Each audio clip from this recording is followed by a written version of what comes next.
企業要請啱人，面試過程往往費時又費力。為你介紹全新嘅 AI 智能面試系統，幫你顛覆傳統招聘體驗，揾人才變得輕鬆簡單。陳先生，多謝你嚟見我哋樂齡生活服務中心，想你先簡單講下自己，同埋點解你會對客戶服務助理呢個位有興趣呢？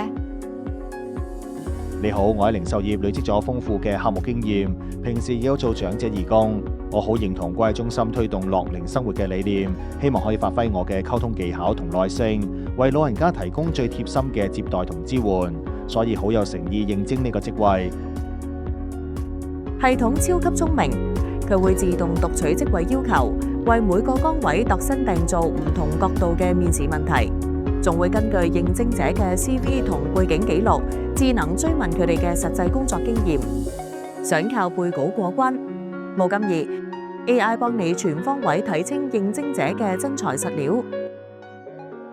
想像下，你喺中心接待處當值，突然有位服務使用者好大聲話報名嗰陣職員搞錯咗佢嘅資料，仲話要投訴，你會點樣即刻處理呢個情況呢？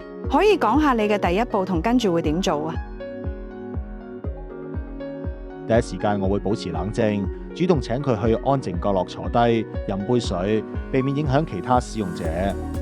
然後我會耐心聆聽，表達同理心，明白你咁勞氣，等我即刻幫你查返。等佢平靜後，我會仔細核對系統記錄。如果發現錯漏，我會致歉，並即時幫佢更正資料，最後向主管匯報，確保問題妥善解決。你之前做零售同社區中心義工，都有接待客人同協助活動嘅經驗，可唔可以分享一個具體例子，講下你點樣處理個活動報名或者報到？尤其係有啲長者話服務使用者唔係好識用手機或電腦系統嗰陣，你係點幫佢哋登記？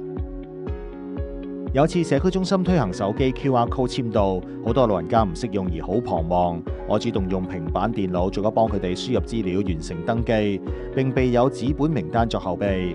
同時，我耐心用簡單步驟教有興趣學嘅長者用手機，咁樣既確保流程順暢，又照顧到長者感受，免卻佢哋嘅焦慮。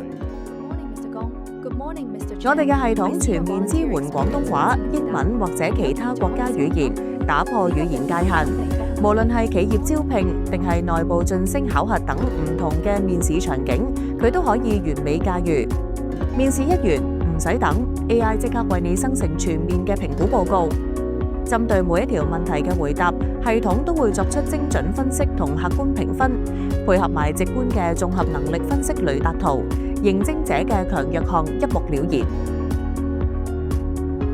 省時、客觀、高效 ，AI 智能面試系統，絕對係你最強嘅 HR 助手。